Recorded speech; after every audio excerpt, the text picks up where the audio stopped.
Hello, all coaches, wherever you are in the world. We have a special session today on talent development, and we are doing it with a special guest star today. Next to Simon and Hrjove, we have Piotr Unierzyski. My apologies for the pronunciation of the Polish name, but I won't blame you if you pronounce my name, so that's no problem. Before I let Piotr introduce a little bit about himself, I would like to say that will cover shortly the element of talent identification, and after that we will go into the development of talent. And so let me just give the microphone and the image to Piotr to tell a little bit about himself, because you are in this group for this kind of occasion. You are new. And I think it's a good idea if you just introduce yourself a little bit, and then I will introduce the topic. And then, of course, it's open for discussion to you guys. Okay, so thank you very much. It's not easy to say about myself because we learn to be modest people, but okay. So I've been coaching for 40 years. It's exactly 40 years since I earned my first money, and for the last 30 years I've been doing both jobs, like research on talent, mostly on talent ID, and I run talent ID program for Polish Tennis Association, and before it I used to do it for Canada and partly for UK. So this is my main job, that I'm trying to connect research and the practical part. What might be interesting for your participants is that the research I have been doing, I did on young players many years ago, and some of the players became very good players, like Roger Federer, and some were European champions, #1 in the world, just under 14, and that's it. And they didn't develop. So I think I quite a wide experience in like not only searching for talents, but the way they develop or they didn't develop. Right. Well, I think that's a good way to start. I would like to add that I also spotted talent in different countries, but of course most in Netherlands, as that's the country where I've been active most of my career.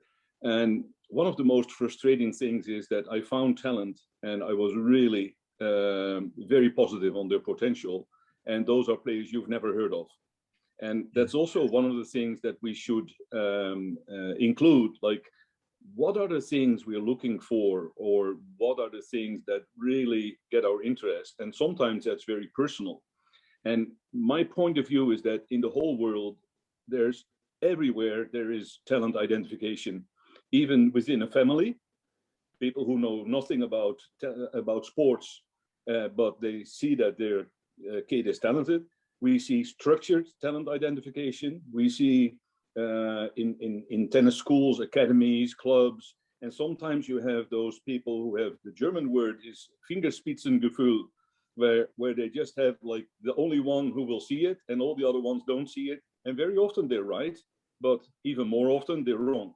So there's structure and no structure. You see scientific approaches and non-scientific. So I think it's good to just zoom in a little bit on what we see and what have been the developments in this field. Yeah, I think historically the majority of countries, especially big countries like Spain or Czech Republics, they have wide population of players, and then they just have some people who are maybe more talented, but they have good results at a young age, so they are selected to national teams, and then they are provided with better coaching, national centers, and so on. So it's based on a mass, many players. And at the same time, what I think was a huge difference, what Canada did, it's funny to say, but it's a small country in terms of tennis because of population, number of players, and the big distances. So they have to be very accurate, and they have to find talent like more with high probability. So it's a good story what we did with Debbie like 10 years ago, or even more than 10 years ago. We took all the players and we were doing tests. So it was a scientific approach, but in the end there was Bob Brett who was using his nose. So Yeah. what I mean, it's the composition of scientific approach, but together with such a knowledgeable coach like Bob was. So from my perspective, this is the good idea for our sport, because there are so many factors affecting performance in tennis that it's very difficult just to measure it with one test or even 20 tests. Right. And Piotr, could you give an explanation about the difference between talent and being gifted? Yeah, like in common meaning, talent is somebody who is extraordinary, but in fact, it's more like a potential for success. So it is possible that somebody is gifted. For example, we look how he plays, and his movements are smooth. And he always say, oh, his strokes are so nice, he's talented. But we don't know what is inside. If, for example, he can work hard, if he has internal motivation. Gifted means more than what we can see very easily, but talent is more like something which it is genetically or inborn, but it is a little bit hidden, so it is inside. So not everything what is seen means it doesn't cover everything. Would you? Yeah, sorry. Would you say that the most coaches would actually look at the surface only, so the first things they can see, so that would be more gifted than talent? What most coaches would exactly. Yeah. So I can give you one example from the history of Polish tennis.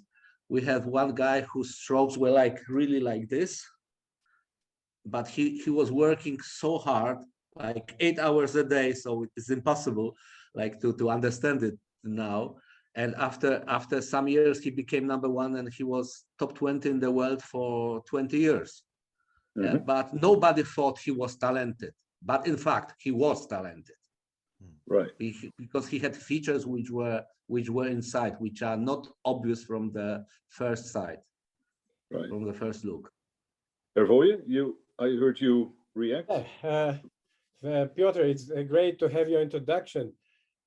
I was, in my career as a coach, also very often asked by the parents, especially, about the talent of their players that have been practicing with me and how talented they are. And it's always a tricky question, as we all know. But what I learned from my experience, that it's much easier for me to say who will not succeed than who will be a potentially top player. Exactly.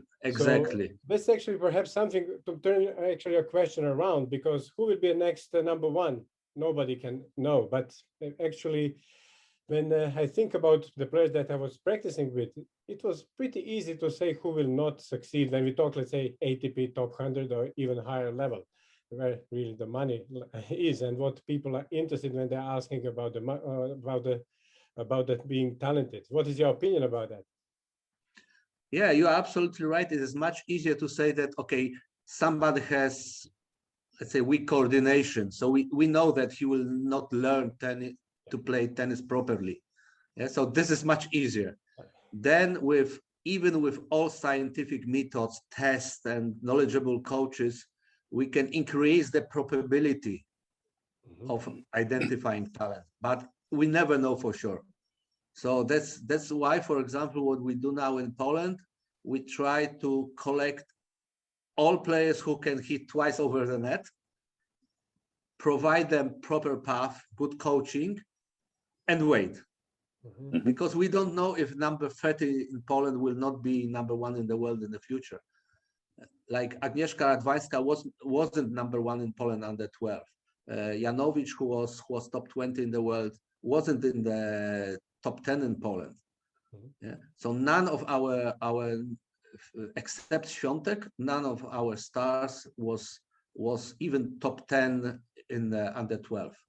So for sure, results are not important at this age. If I just come in on that's a good point, and I think a lot of the left-leaning, liberal type of holistic coaches will say, look, you don't have to be good young to be good when you're old, and that I fully understand. And the examples that you provided then is evidence of that. But then, of course, there is also evidence that a lot of good players in the world were very good young. Andy Murray was he was final of Tarbes at 13. Rafa Nadal at 15 was already playing ITFs. Not ITFs. He was playing challenger events. Very, very young. So there were many, many good champions, and not just champions, but top 100 players that were also very good young. So what we're saying here is that both pathways can exist at the same time in uniform. You can be good young and be great old. You can be good young, fall away. You can be good young and just keep getting incrementally better until you reach your potential and get there. You could be a journeyman at 27, 28 and still getting into the top 100. That's possible, isn't it? Yeah, of course it is possible. In terms of statistics, there are more players who were not that good at the young age than champions, but the best example is Roger Federer, who was 100 in Europe under 14. But at the same time, Rafa Nadal was already very, very good, and the same Djokovic. Yeah. So it's not like 100. In fact, this is the beauty of our sport. That nobody knows what happens. Piotr, perhaps you saw Federer when he was young playing, and was it not perhaps also related to the game style that he actually used? That was very aggressive. I don't know how he played really. I didn't have a chance to see him at that time, because we know that at a young age, like playing as a Nadal or Djokovic, bringing more balls back, it's easier to win. Exactly. Yeah, exactly. That's what you say, because, I remember all these players when they were 12, 13. So, for example, Andy Murray was perfect already at the age of 12.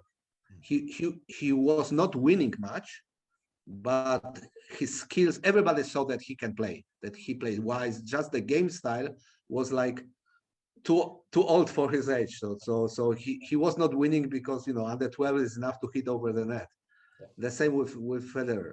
But what is interesting, when I did physical tests with them, and they were all at least average on or better in all physical tests. So physically, they were talented for sure. If I can just... The rest, like what you say, game style, it developed. Okay, but what you said, actually, if you really aim for the top, you should not have any a major weakness in the, let's say, abilities and skills. Yeah. Yes, that's a most important point. So, for example, when we test our players now, looking for future eventually champions, we look firstly if they have no gaps. Yeah. I had an example of my player who was even European champion under 14, but he was extremely slow from nature. So under 14, he was perfect. He was number one in the world. But then when he became pro, he was simply too slow, was not dynamic at all. So that was his gap. That's why he was only 700 ATP. So this is the classical example. Very, very good point for you. So actually, we are now coming quickly to actually what is the main topic. It's a talent development, what is very important. And because spotting that somebody has these skills and abilities is great, but then what to do with them is a key for the coaches. Yeah. So Frank, do you have some questions for our friend? Of course, I would like to challenge you with some statements.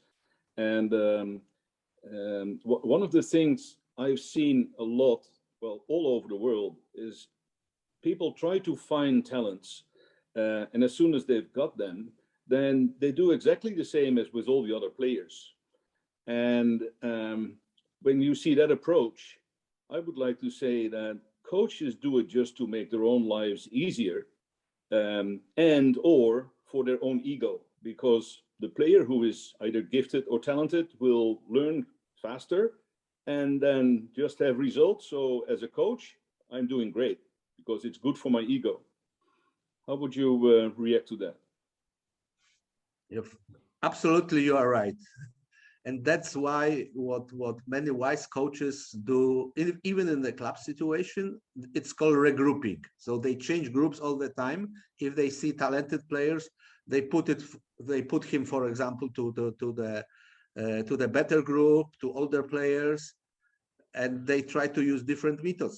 This is the key point, in fact, because talent ID cannot exist without talent development. They are connected like a good marriage. But Frank, actually, a question for you then, back from my side is, actually, are the coaches not really evaluated according to the results of their players? So that's the reason why they're looking for talented players, because you are considered to be a good coach if your players are winning. Sure. So it's an ego better thing. to have talented players. Sorry. Yeah. So it's an ego thing. I look better if I have players with results. So it's better for me to just have talents. Yesterday I went to a tournament here, an ITF junior tournament, grade 4, and there was a girl playing, 15 years old, and she beat the number 2 seed, and her coach said, this girl is not that talented. She's a very hard worker, and this is only her 3rd tournament in ITF juniors, and she loves to play, but it really takes a long time for her to get to this level, and she started relatively late. So it confirms the statement Piotr made that, you know, it's not all. This is the talent for me. But of course, she has a talent. And she likes it, and you know, mentally very strong. She keeps fighting. She was 6-love, 4-1 down, and it became 4-all. She just missed one important shot because of a lack of experience, but she almost got to that girl, you know. So it's interesting to see there's so many different ways to develop players, and I think too often coaches just like the smooth movement and the natural biomechanically sound way of hitting, and then we are in love with the movement of that player, and we say, oh, this is the talent, we need to play. And as Piotr stated, we have to look at the other elements like the passion, and the passion should come from inside also, and being stubborn, like believing I can do this, I keep going, and things like that.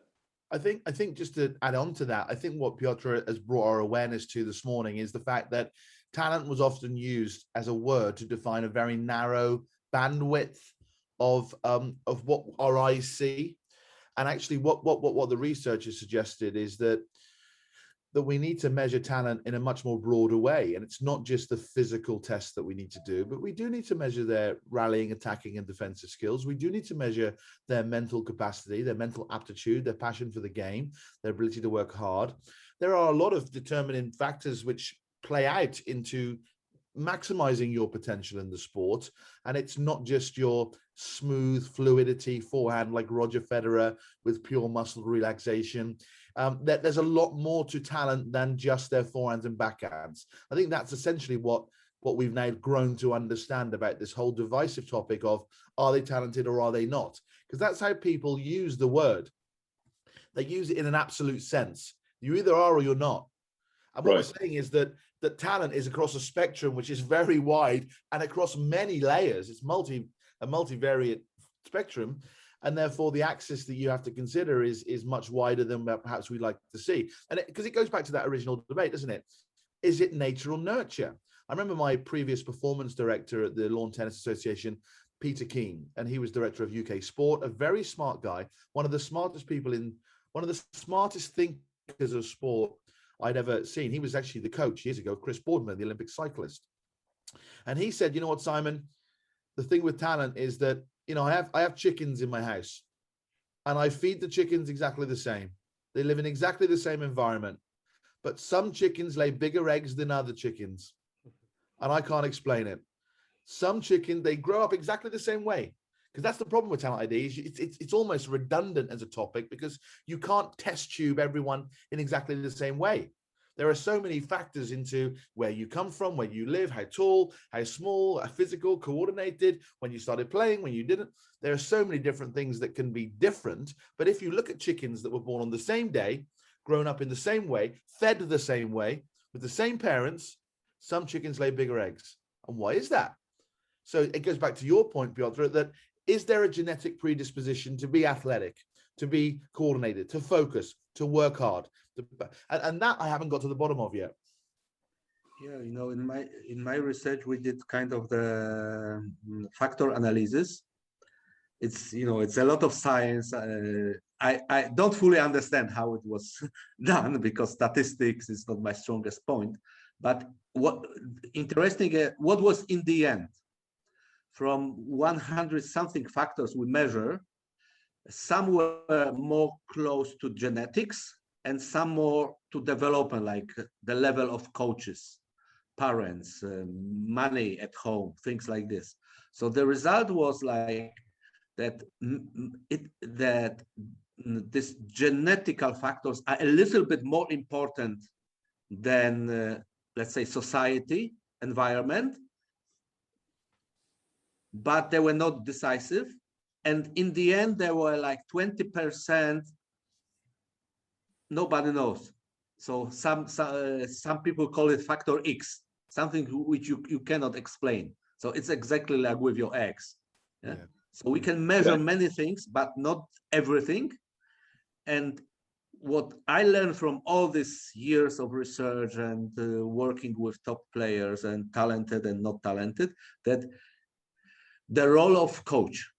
So in the end, there is a coach who can not only spot the talent, feed the talent, but he can feel it. So it's a kind of instinct based on knowledge, but in the end is that one.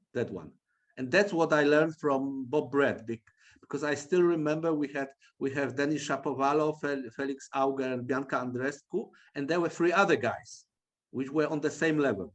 But he said, no, I feel Felix. Yeah? Yeah.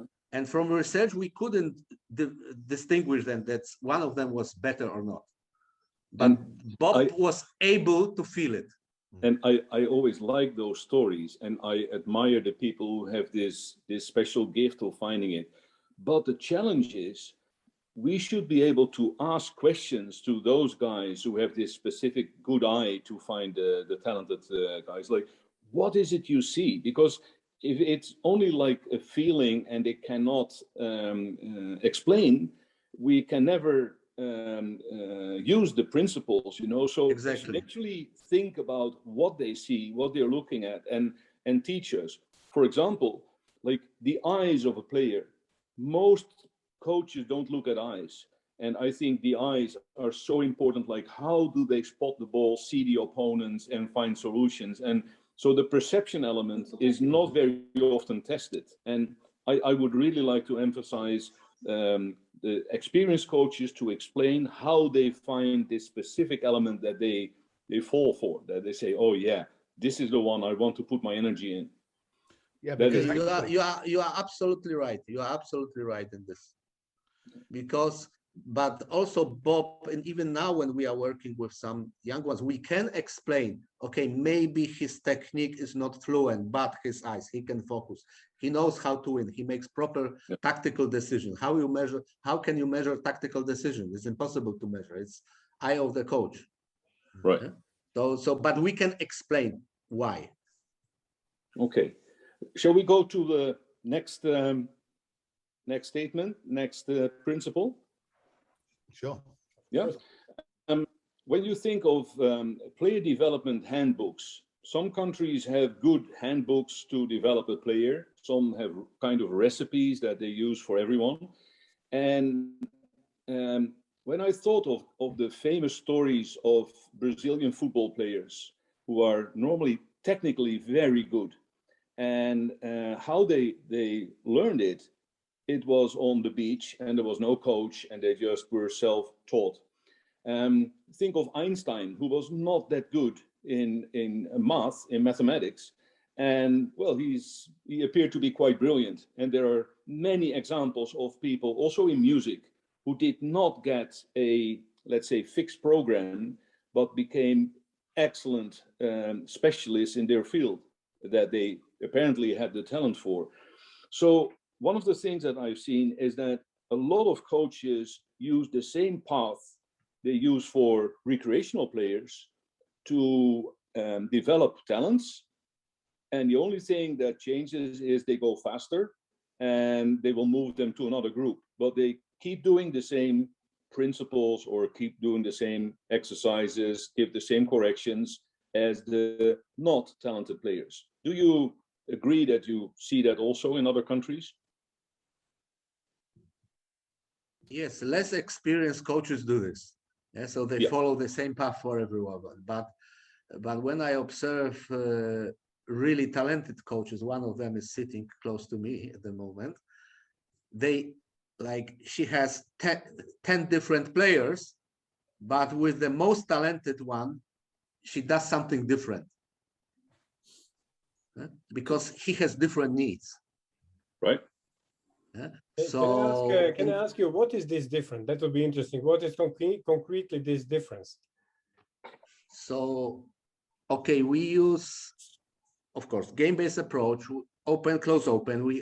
We analyze players all the time, and we are looking for, okay, he is at least, because he's talented, so he is average in all skills. But there are, for example, the fluency of muscles, like he doesn't have movements which are that fluent as all others, but he can still beat them. So if we analyze him and we see there are some little problems which can slow down his career, we focus on this. But at the same moment, we look also for his future game style. We have a vision how he can play in the future. And I had the same with Martina. You remember probably my player who is in the Fed Cup team now. Theoretically, I wrote the book that you should practice 4 times a week, 2 hours. And then I was practicing with her much more. But what I was doing, she is now 185 centimeters, so very tall. I was doing much more coordination with her. Yeah? And it's not in books. And her sister was with another coach, working with the same methods like everybody, and she didn't develop at all. She was not even average player. Yeah? So individual approach for talents, it's a necessity. I like this example because it means that you adapt to the player. You look for what they need, where they could go and maybe should go. The disadvantage of where they should go, because of our experience, we can anticipate on where they could go. And then if you make it, you should go there, we could limit the player to really exploit all the talents he or she has. So that's where you have like the adaptation that you can find because of your experience, as opposed to the standard approach to development handbooks or in development handbooks, and that they will do with all the players, the number of hours, the content of it. So that's where I think coaches should be more aware of being able to adapt to the needs of the player. I like that statement that you made there. Yeah. Frank, just one thing I would like to back up a little bit, because the premise of this question began with the Brazilian football example. And I think if I dig to the bottom of your point, what you were trying to say is a lot of people learn through play, through organic, implicit environments. It's not so robotically taught, which of course is true and untrue, but it would be a disservice to say to the Brazilian Football Association that all their footballers are developed by playing with no shoes in shanty towns on the edge of São Paulo, because let's be very clear, those kids that are in those slums in the streets, they're quickly identified and they are filtered in to great academies within the Brazilian cities, and they are given a lot of money, a lot of opportunities. And so it's not just that they develop those technical skills organically and implicitly. I think it is trained, it is developed, and the role of the coach is still to accelerate the learning curve. And that's why we will always need coaches in sport and teachers, because no matter how much internet you have, you need someone there, shoulder to shoulder, helping you to develop whatever talent you have. Oh, absolutely. I agree on that. So one of the questions is, like, what is it that we really need to teach them? And what are the things we will let them develop themselves? Because the real unique talents, they will have different solutions. And as you know, I like to think theoretically about what we see and how we can explain it and how we can teach it. But we should realize that in tennis, this is different than with Einstein. In his field, the theory goes ahead of the practical proof. But in tennis, the players show the way and we try to explain it. So we always have to look at those new and unique solutions and the options the player shows and then guide them to make it more effective. Would you agree on you that? are right with the word guide them, not like order them, but guide them. Right. And this Vivoye, is do you also a wanna come in on secret that? of great coaches. I have one question for you that is coming to my mind after you have talked about this player that you developed, the tall one, yeah, and you worked on coordination with her. And actually is related to this, how much to put an emphasis in coaching on the weaknesses versus strengths. Because why I'm asking you this, Piotr, because I saw also in my career that I would say majority of the coaches are focusing most of the time on weaknesses. What do you think about now this, from your also experience and research, how much really to focus on weaknesses, how much really to be in charge of the strengths from a young age, and how to combine it together when we talk about talented players? Yeah, this is excellent point, because I wouldn't say that it's wrong to work on weaknesses, because, for example, if you are slow, it will be like a break for your career, or if you have no volley. Yeah, so you have to be at least average in everything, but then you cannot be just average, so you have to develop your strengths. And I still remember we had discussion about this, like it was maybe 30 years ago in Norwich. Frank remembers, with Richard Schoenborn, and he said, we were talking about Steffi Graf. You remember her obvious problem was her backhand was not that good, and what was she practicing most? Forehand. So she was working more on strengths than on weaknesses. So of course, at the young age, you have to develop versatile player, all-round player, but then you have to specialize from one moment. And one more example comes to my mind. I was watching maybe 2 or 3 years ago, John Isner on clay, very tall guy, and he was in the quarterfinal of Roland Garros on clay. You think that tall guy who is just serving is not good enough to play on clay, but he mastered his strengths to the maximum. So his serve was great, but also his return was great. So he didn't allow opponents to play long rallies. So serve, forehand, return, forehand, waiting for one break. Yeah. And that's how he was winning on clay. So he was not trying to run better. Yeah? So he was working, I suppose he was working on his strengths. I guess the question there is that in the future, and we don't know in the future, we can only guess, I guess, is will weaknesses be allowed in the modern game at the highest level?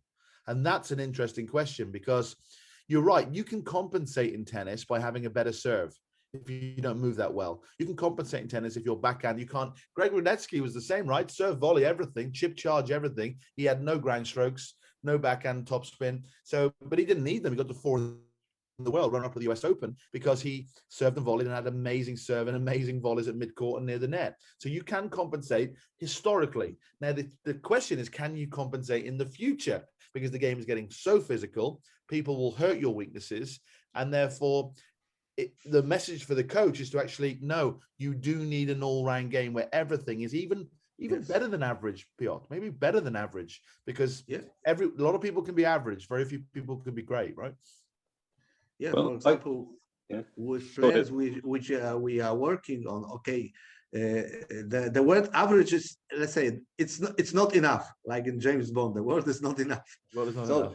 They cannot have any gaps, for sure. So like they must play everything. They must feel all around the game. Yeah.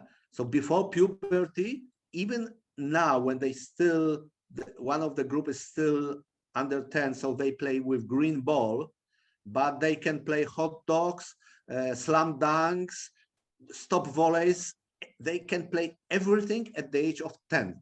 And based on this, we are looking, okay, he will be tall, he runs better, so maybe he will play more from the baseline. So we are looking for future game style, but we are still not specializing too early. Yeah, so from one point, okay, you need your strengths, but I believe, I smell the future that you must be really good in everything. And if you look at, for example, Rafa Nadal is a classical example. He's much more all-rounder than before.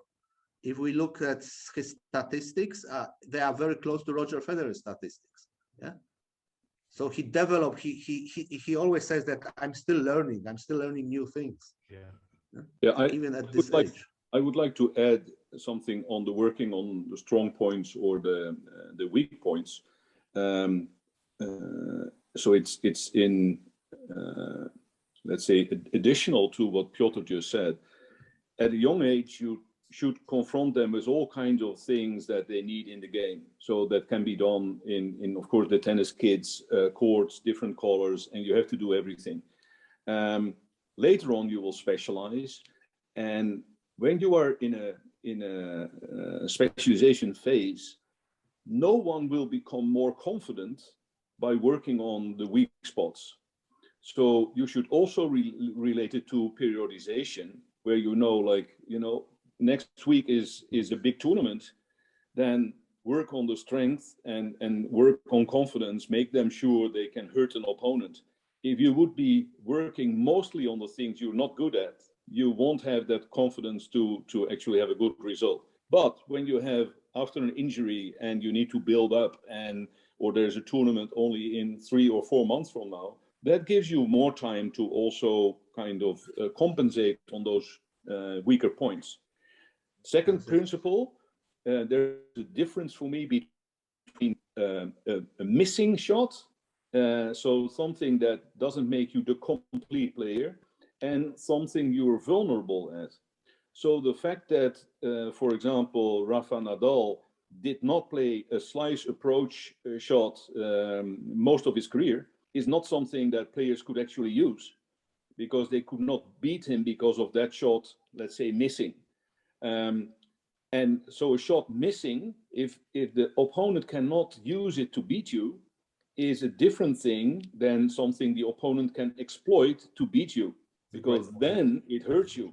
So that's also different. And especially coaches who think from a kind of idealistic model, like my player should be able to do everything, and then working on those things that are missing, but doesn't make them vulnerable, they're really spoiling time, I think. I always like the expression, attention to the big picture before attention to detail. That specific detail of slice approach shot, come in on the backhand with side spin, that's a very niche pattern of play, which very few players would probably play, in reality, to the amount of people that are playing the game. But what Rafa can do is grind all day. He can attack with the forehand. He can run around his backhand. He can first serve, second serve, kick. The big rocks are there first before he worries about all those little niche drop shot from inside the base, outside the baseline, etc. Frank, can I just come back to your question a minute ago, but then actually ask Piotr the question? You talked about, and a great question, well, talent, some kids are talented, some kids are not, or all kids have different skills, and our job of the coach is to maximize those skills so they flourish their potential in the game. That's a narrative I really believe in. I don't like to label someone talented or not talented, but I recognize that they have something special and we should maximize that. Now, very specific question. You said, what could we teach versus what should they learn organically? Where does that line in the sand go? So here's a practical example that we've all experienced: the chopper grip, the teaching of the chopper grip for the technique on the serve. Now, some 7-8-year-old kids, you turn the grip and they just throw the racket and it looks like a professional serve at 8 years of age. And you go, wow, that kid is so gifted, so talented, so skillful, so cool. They learn fast. Whatever label you want to give that kid, that you ask them to do something, and it's quite, they have a forehand grip, then you just say change the grip, and it's brilliant. But then some kids, you change the grip and they change the grip back round. The elbow goes high. They bowl the serve. It doesn't work. And I wanted to know, why do you think that is, Piotr? Why do you think some children can quickly learn these technical skills that then maybe results in the coach labeling them as talented, or that they learn fast?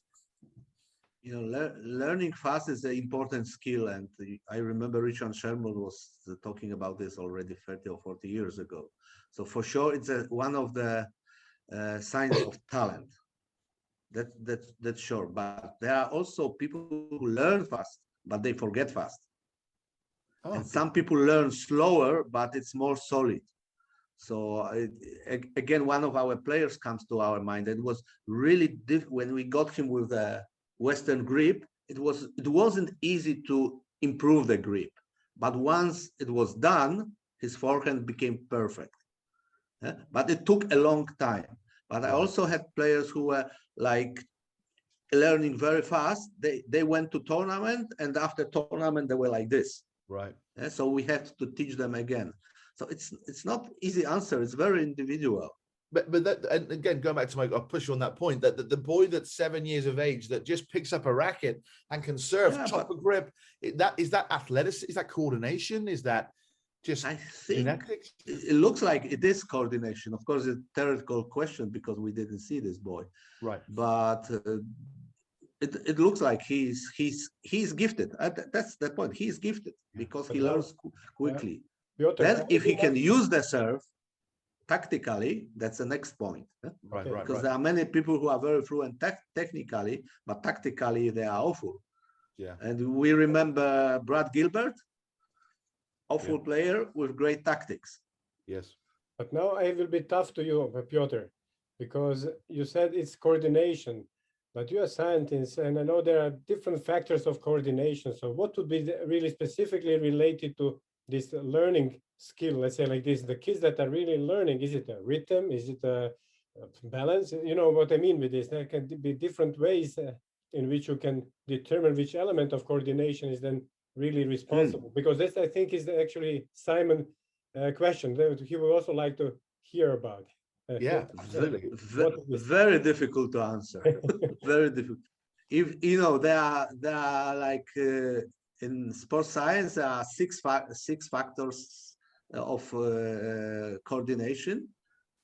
Very difficult because you can have good balance, but the feeling, like the touch, the feeling, kinesthetic feeling, cannot be perfect.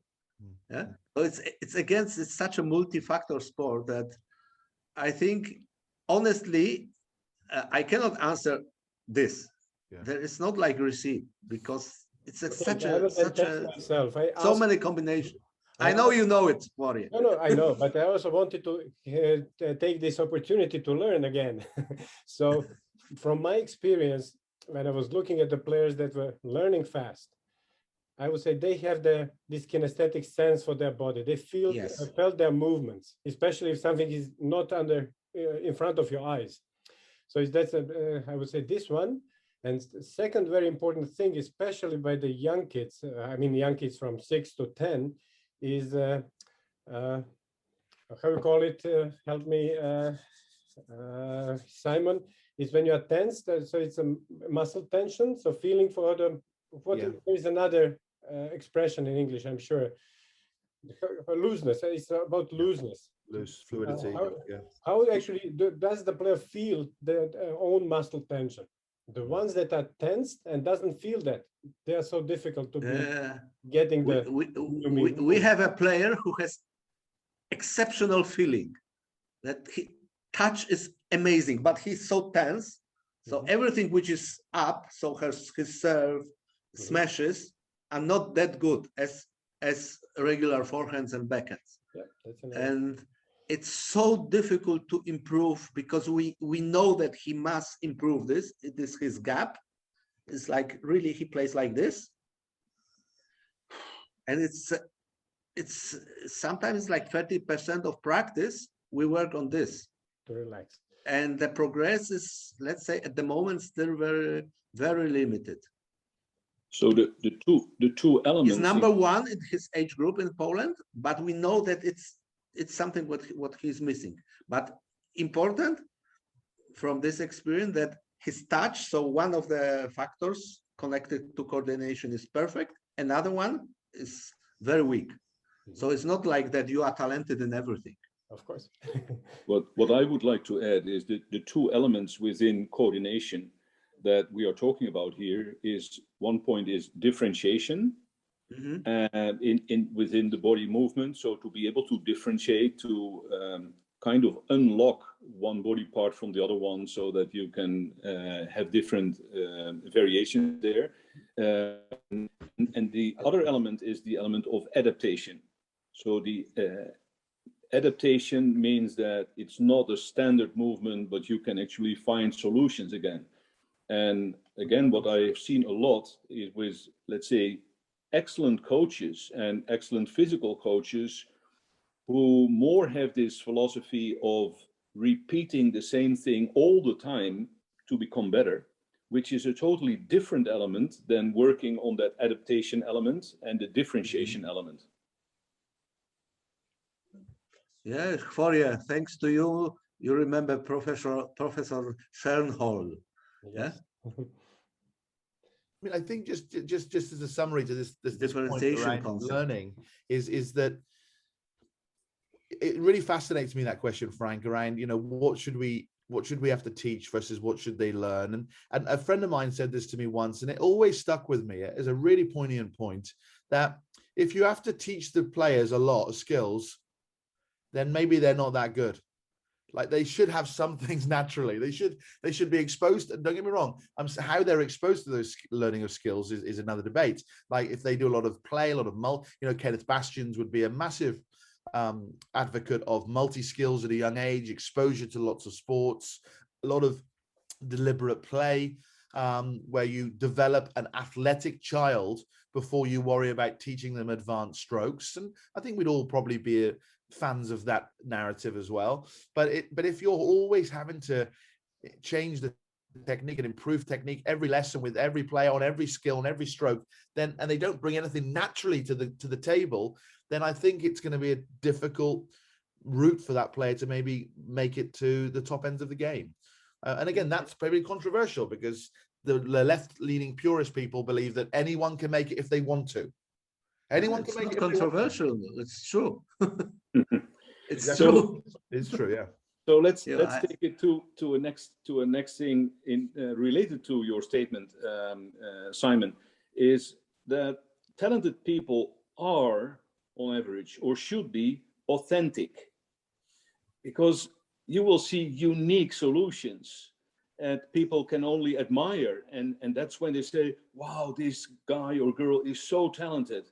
Now, different to letting this talent coming out is where you mold people into a certain personally preferred or scientifically proved model. Like, I know from science, or I know because I'm a good coach, how you should move.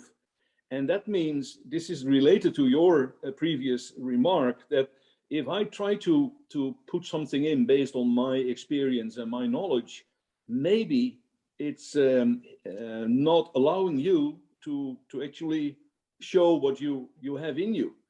And so there are 4 points that I've found that are related to developing talents. And there are four questions, actually. Who are you? And this has to do with your mind, your character, etc. Then what are you capable of? What are the skills you have now? Then where do you want to go is number 3. That means you have to develop other skills or better skills. And the 4th one is, how much space do you take or do you get to exploit your talent? And this is what we should, and that's why it's related to your remark. If we only keep them like harnessed in our approach, in our model, in what we want to do, they can never exploit their unique talent. So they need some freedom. And it depends on your style of coaching, whether you give them the possibility to do that. Interesting. What do you think about that, guys? Yeah, tennis is a sport of freedom, in fact. Yeah, it's a sport of individual characters. You mentioned ego. Huh? It's part of the talent, in fact. Mhm. that you have your individuality, your individual style, your individual way of playing, of fighting, and coming from looking at other, let's say, in arts. If you look at Picasso, the Yeah. people they were special. They were different from others.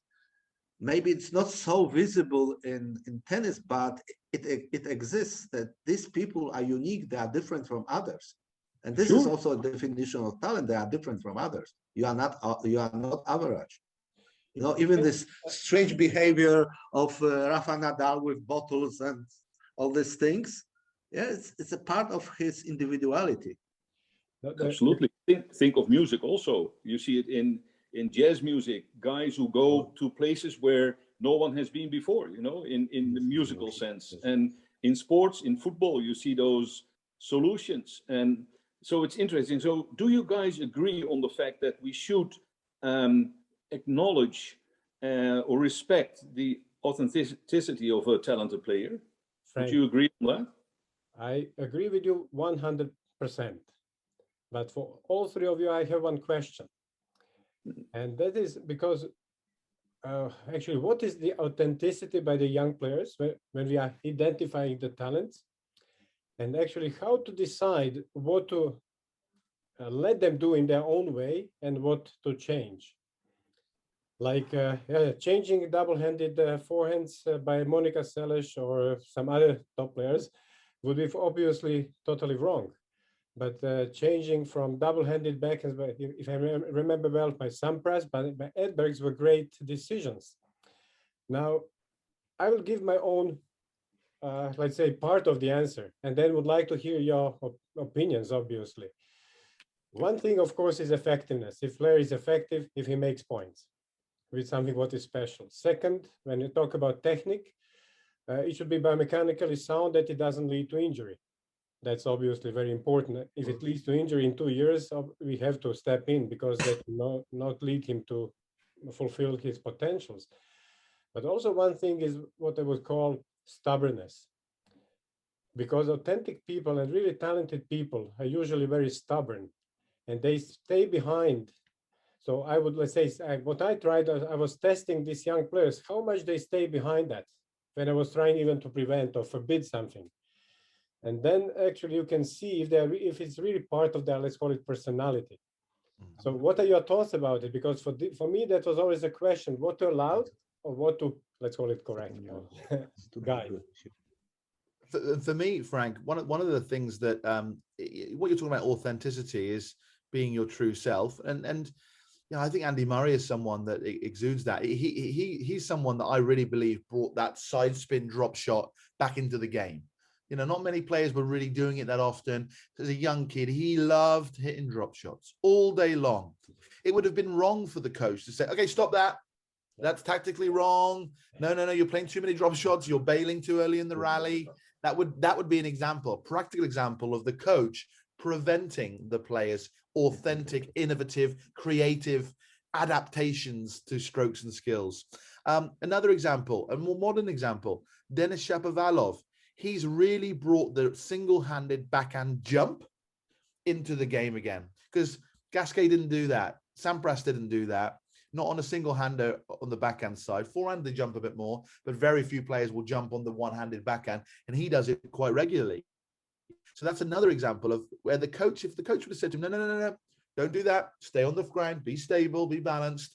That would have reduced his creative juices of playing around with the backhand in training. So I'm sure that these kids they copy each other's serves, they copy the pros, they play like the women, men play like the men play like the women. I'm sure Ash Barty was, you know, the way she plays, her skillfulness of slices and drop shots would have been playing with the boys, playing with their male coach, practicing the slice on the grass. So we have to make sure that we just don't limit the player's ability to, in England, we say muck around. You muck around, you have fun. You just, there's no rules, just muck around. It's free play, sparring. And if we can do that with our young players and not be so strict with what they should do with their strokes, but to be creative in adapting when attacking and defending. I think that's what we really look. Rallying is rallying, right? Everyone rallies the same. Normal strokes, good technique, they rally. When you attack, people do it different. You know, Nadal like this and Djokovic like this, Murray like this. You know, they'll adapt a little bit their swings on their when they're attacking and defending. It's that where their authentic creative game is developed. You see different things when they're in defense. Like Rafa Nadal will run around his backhand on the run. Most people, when they run around the backhand, they stay still. So they run around the backhand, stop, and then hit inside out forehand. Nadal will run around the backhand and still be moving as he hits. Very few players do that at the highest level of the game. So that's what I mean by creative, authentic adaptation within the game. I think we should encourage that as much as possible. I like that.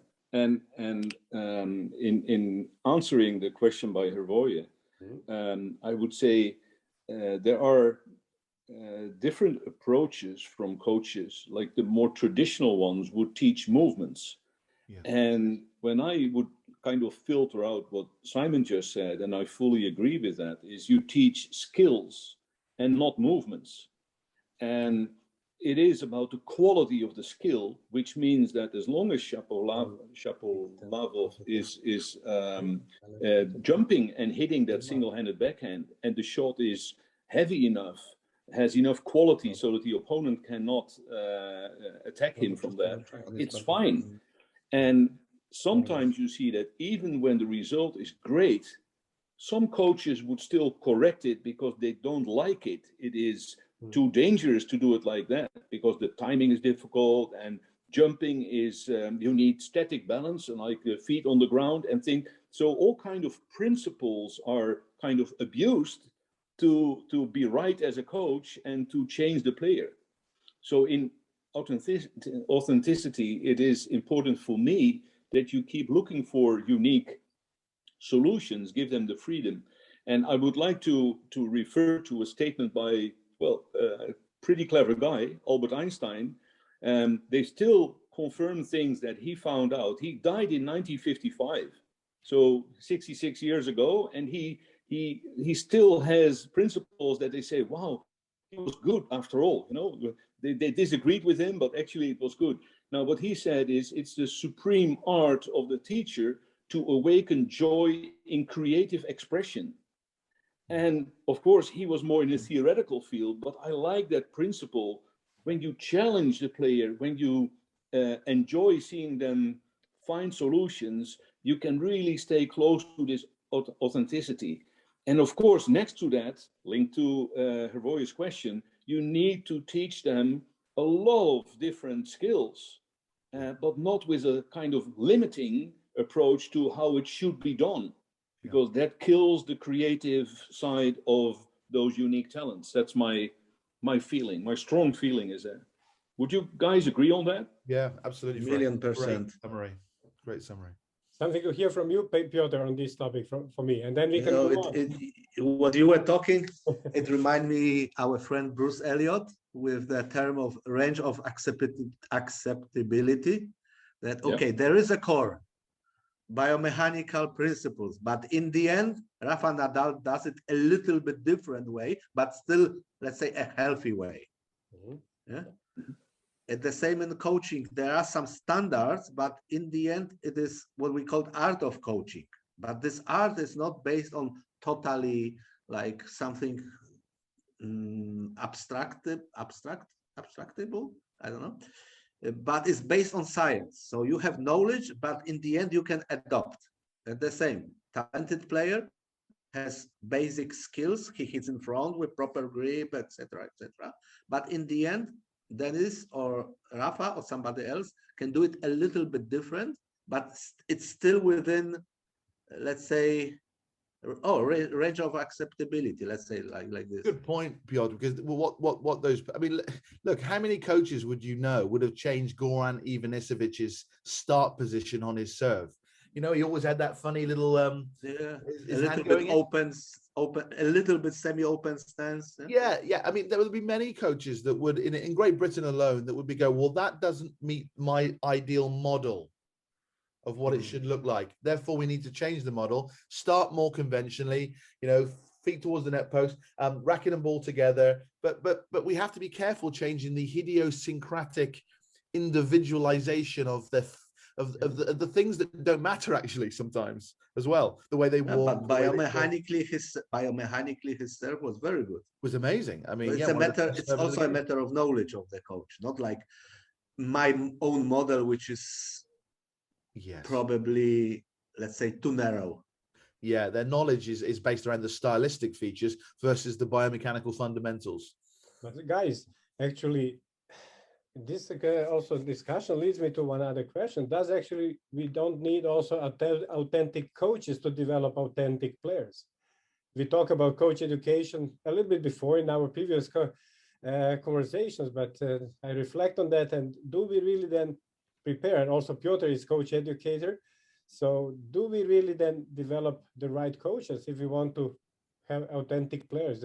Should we also give more authenticity to the coaches? What it means? Not in script, but the question. At the moment, I have to say big thank you to you, because our discussions like 7-8 years ago, it lead to you were the real author of our coaches education system and the way we are approaching the coaches. So the way we stop this we call it Bismarck German systematic method of coaches, like theory, and then practice. What I do first at the moment, we have e-learning, but then we take coaches to our training camps and we learn from experience, and then we add more theory.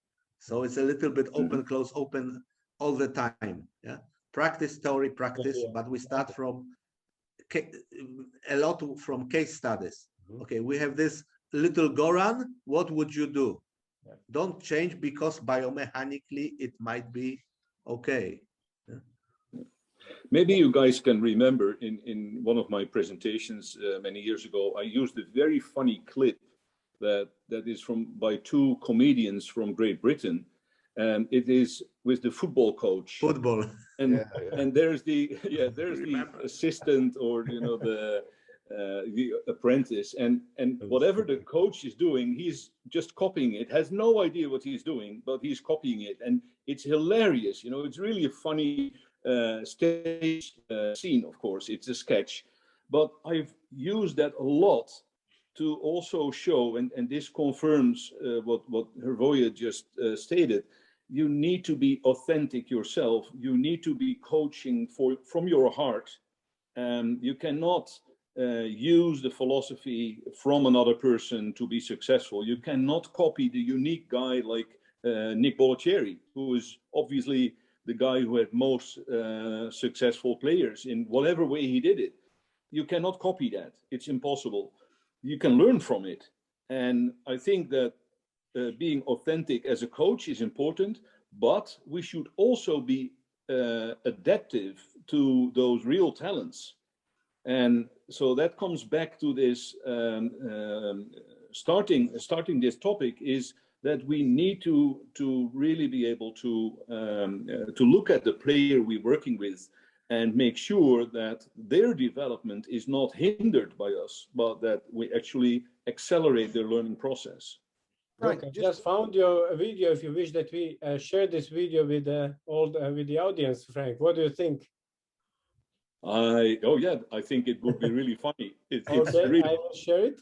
So let's just leave it for the audience to see. This was one of your great contributions to the European and worldwide coaches conferences. So I hope you see it now. Yeah. Yeah. This assistant can tell. Steven! Pull back! Pull back! Got it! Number two! Come on, Danny, number two! Come here, Charlie! I'm waiting for God's sake! Come here! Come on!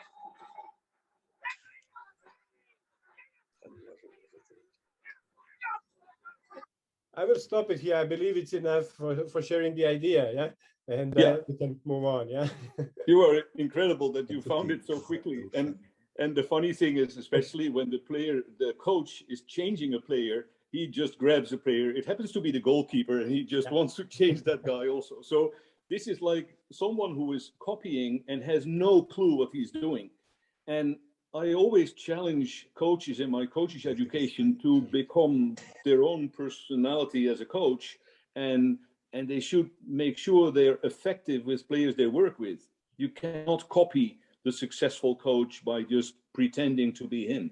So that's an essential element for me. Frank, just on that, if I may challenge that slightly, if that's okay, just to be provocative, because Sure. I don't disagree with you at all. I don't subscribe to it exactly the same, because we have a saying in the UK that you become the sum of the 10 people you spend the most time with.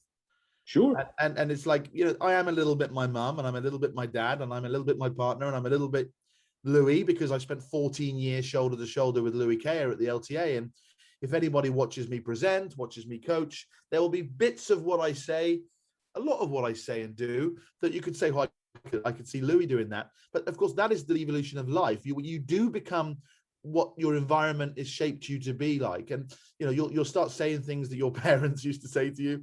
You can't help it. It's because mimicry is the first stage of learning. It's what young children do when they play cops and robbers, or I'll be mummy, you be daddy, or I'll be nurse, you be doctor. That they take on the imaginative roles of people they know, or know little bits of. And I think that sometimes you have to catch up before you can overtake. Sometimes you have to catch up before you can overtake. And that's really important. It's not like, oh, we need to find a completely innovative new way of developing players. It's like, no, there have been good coaches that have developed good players in the past, and what they did worked. So how did it work? Well, they did the basics well. They played tournaments. They taught us techniques. They taught them tactically. They played tournaments. Do that before you worry about some magical, innovative, new, creative way of because you could be wasting a lot of time doing that. So catch up before you overtake. Now, mimicry and learning is a bit like that. It's like, well, let's learn to be a bit like other people. And then as we do that, and lots of people, because the more exposure to lots of people you have, the more chances are that you'll learn different approaches to developing players as a coach yourself. And therefore, as you get older and more experienced, you start to select and choose the best bits of all the things you hear. And that becomes your individual self, your authentic self. Absolutely. So mimicry and copying, I think, is a very useful, not to the level that the clip is showing, of course. No. It's got me every gesture, every body language, everything. But right. I fully agree. It's just as you said. We know from this Italian researcher who found out that babies, quite short after they're born, start mimicking, and so there's this mirror neuron that actually is active from the earliest stage in your life. So it's essential. But what I'm saying is, don't try to copy, try to learn. And what you will do, you don't use all the elements your parents did to you, because there are some that you really disliked, and you will just erase them from your system. So take the good things, but make it personal, make it yours, so that you can be authentic in your approach as a coach. That is actually what I want to get across, which is important. Think of comedians who are really funny in the theater. When you try to copy it, it will probably not be half as funny when you try to copy it, because it's much more than just the words. It's a combination of a lot of factors. Yeah, exactly. So we actually are ending up now, Frank, after over 1 hour of conversation. Yeah, I like to add one more thing in the development of players. That would be that a lot of coaches find it extremely important to be consistent and to use percentage play. And of course, I do acknowledge the importance of having trustworthy shots. But when you overemphasize the element of consistency, not making mistakes, I'm so much afraid we will kill the curiosity of the player, and to try and find new solutions, but also to be able to move borders, because fear is not a good way to really go further. You need to be brave without being stupid. So I would like to hear a bit from you guys about this extreme consistency exercises and let's say the overemphasis of percentage play. I think there are two issues. First, what you said about characteristic of the game. If like 4 or 6 shots are finished with it's the whole rally lasts 4 or 5 shots on average, like 73% or something. Yeah. So Yeah. hitting 50 cross course, it's not the most important exercise in tennis. So also using more open exercises instead of only closed drills. It's, for me, it's so obvious, and what we have been doing for years. So sometimes maybe we need closed drills, but at the moment the ability of improvisation is maybe the most important skill of great players. Yeah. So you can, okay, you have your let's say standard behavior, like you play like Roger Federer 2 times inside out and then inside in, but in the end you can also improvise and play a shot you never used it before, you never practiced. And it's a mixture of coordination and mind. And what you say, I like what you said about being brave but not being crazy, Yeah, or being stupid. Yeah? This is like exact balance. It's something what we should work with every talented player. It might be difficult for players which are not very talented. Yeah. But in our coaches education, we try to teach coaches how to create players who are able to play with instinct. Yeah? If you ask top players, why did you play this kind of shot during the match point? They also always answer, was it wrong? No, I did right. But why? I don't know. Yeah? It's instinct. Yeah? It's different kind of intelligence. Okay, can I add something here? sure. I will put just one statement in front of you guys. In order to have variation, you should have pattern first. Otherwise, it's random hitting. So what I mean with this is, and you see it by young players that are making a lot of unforced errors. They're just hitting without any system in the point. So when I would like to answer your question, and in my philosophy of developing young players, I would emphasize high percentage first, in order to make them also aware what is comfortable, consistent for them, demanding for the opponent. And then later, actually, I would emphasize more variation, especially when they will be aware about the patterns. Now, we can start to work on patterns from the age of 13. So, and also here, one important thing for me, it's, and I learned it from you, Frank, it's very important to be aware about the personality type. There are the personalities, players also at the young age that will show you that they tend to go for more risk, or they can accept more risky solutions than the others. So obviously, here we have to be individual again, but still I'm coming back to my first statement. The variation you can build up on the patterns, otherwise it's a random hitting.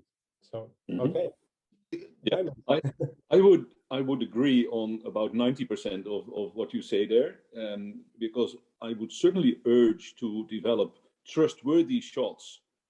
And that means that you kind of know where the ball is going and the ball is, well, going in and has some quality.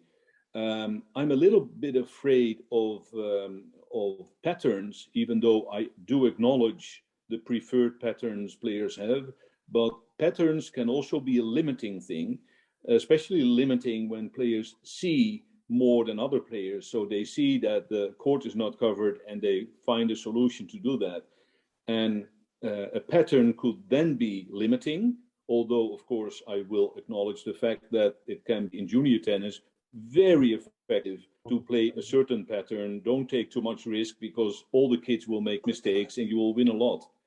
But again, back to the topic of the talent, I wouldn't limit them within the certain pattern, but they need to develop trustworthy shots. Also the shots that I, as let's say a safe thinking coach, would never do that.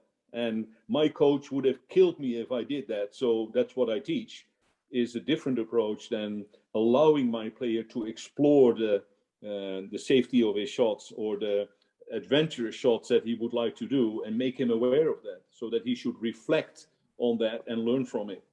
Frank, can I give my just quick response to your question, because you pitched it around, you know, a lot of coaches do these high rally threshold drills, don't miss, be consistent, and that of course is based around that of course is based around the fear that you talked about, and I actually don't believe that is based around fear coaching. I believe that actually provides the opposite solution, and the opposite solution is one that, well, the opposite belief that it develops is that I will out rally my opponent. I won't miss. I'm solid. I play high percentage. So doing those, okay, rally to 50 shots, past the service line, no mistakes, guys. You know, that could lead to playing safe and guiding the ball and not hitting freely, of course. But it could also lead to someone that really believes that they'll never miss. They'll always out rally their opponent. And that there's obviously some, you know, the Spaniards, South Americans that play on the slow surfaces would be massive advocates of that type of approach to developing consistent grind strokes from the baseline. But there's a caveat to that. It doesn't just, it's technical training, because your technique, if it starts to change and you're trying to rally 50 shots past the service line, you will be exposed and you'll fail. So it's great technical training because it's repeatability of your technique over a long period of time, over a lot of volume. It's also great mentally to stay focused for 50 shots. It's not easy, and it finds people out. It finds the wheat from the chaff. And that's a really important talent identification. Bob Brett used to believe in that a lot. Like, we're going to do 100 shots near the sideline and we're not going to finish the drill until everyone does it. Now, it's a bit old school, but it does find out the people that want to do it. It does find out the people that love the challenge of a simple task and doing it over and over again. And there's something quite special about that, I think. Thirdly, physically, to rally all the time, good tempo, past the service line, that's physically tough on the body. And then, of course, tactically, it's great because it means you can repeat the pattern that you're talking about, Hrjove, about consistently hitting deep down the middle or cross-court forehands or whatever it may be. So I think those high rally threshold drills are essential in the warm-up, in the tennis warm-up. If you're doing a 2-hour squad and it's half an hour of hitting up and down, timing, feeling the ball, moving, warming up, just making no mistakes, lots of volume, that's when it's really good. I remember being at the ITF Worldwide Coaches Conference one year, and there was a panel, and it was really important panel discussion. They were talking about the similarities and differences across federations around the world. No one could agree on mini tennis. Some countries do it, some kids don't. Some kids use sponge ball, some kids use red ball. Some kids don't do orange, don't do the sidelines, the Austrians green. I mean, 10 and under tennis, everyone's doing it different. Professional tennis, Davis Cup, Fed Cup, what they do for their players, funding, couldn't agree. No one could agree. But the one thing that everyone agreed on was that in the teenage years, you need to hit millions of balls. There's no shortcut to that in player development. And therefore, the question is, well, but how do you hit those millions of balls? And is it through Craig O'Shaughnessy, wonderful shots, always game-based, always serve return? Or a lot of the countries still believe in developing the mindset of, I will out-rally my opponent. I won't miss. I'll be solid on my forehand, solid on my backhand. I'll move the ball around whilst not missing. That's still a belief that I think is incredibly valuable. Of course, if they do that for the 2 hours, they won't develop the freedom to attack, defend, drop shot, slice approach. So you can't do that drill every day, all day. It's got to be used for a short period of time to develop those skills, whilst you then develop the attacking skills, developing the return of serve skills, developing the approach skills. So that's, I guess, my summary of your question, to get the best of both worlds. Is that okay?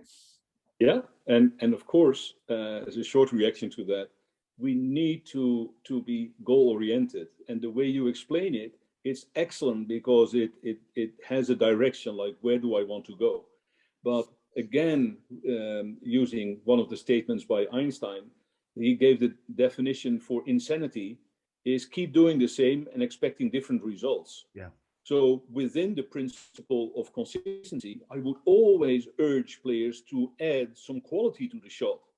Because even with my left hand, I can, and I'm a right-handed player, but with my left hand, I can hit hundreds of one-handed backhands with my untrained backhand left-handed, but there's no quality whatsoever.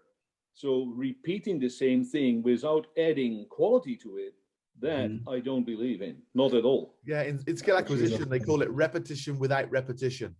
You need repetition, but it doesn't always have to be repetition. And you know? Piotr mentioned, of course, the Professor Schulhorn, who we had in the conference, and he uses that a lot within the element of differential learning, which is so interesting to see how he triggers the adaptation and, as I mentioned before, the differentiation in your body movements and how to be sure about being safe in what you're doing without limiting them in how to do it. So we teach the skill and we teach the repetition of the skill with quality and move borders. And then the accelerated path for the talented player will certainly be there. I'm sure of that. Anyway, I think Piotr can also add something to that, because I know that he did some articles on this some time ago. But I just want to finish from my side this topic with saying we found actually the next topic for our conversation. It's actually skill acquisition. Thoughts from you, Piotr, in order to finish this, I would say, very interesting conversation that we had today. Almost 1.5 hours we are talking to each other. We will kill our audience. Yeah, you know, I like to meet you guys again. So I think I can conclude it very shortly that there is, we call it in Polish, a golden middle. That, okay, repetition, yes. Differentiation, yes. Sometimes even playing cross court for 50 times if there is a goal for it. Yeah. So in the end, altogether, everybody is right, and all methods are okay if they support the goal. Yeah. If we know what we are doing, it's not that, oh, it's a nice exercise, so let's do it because it's beautiful. What's your goal? And I think this is one of the skills of great coaches. They have goals, and they found the tools to make these goals true. Brilliant. Thank you. That's a great way to end, I think. Piotr, that's fantastic. Thank you so much. Well, look, from my perspective, I've really enjoyed this topic. It's one that's always thought-provoking to the highest degree, because, you know, what is talent? What should we do with it? How is it best developed? Should we be careful with our labeling? Yes. You know, talent means many things. We've exposed that today, that it could be absolutely wide in our broadening of our understanding of what talent actually is, and we have to be so careful with how we communicate that with our players and what we expect of our players. So thank you to everyone for joining today. Does anyone else want to just finish on some last statements and say anything? Frank? Well, I'm happy with the way we talked through all the different elements of the topic of today. So thank you for your contributions, and let's continue next time with skill accusation and make sure that we have another interesting talk then. Thanks, mate. Cheers, everyone. Cheers. Thank you. Thank you very much.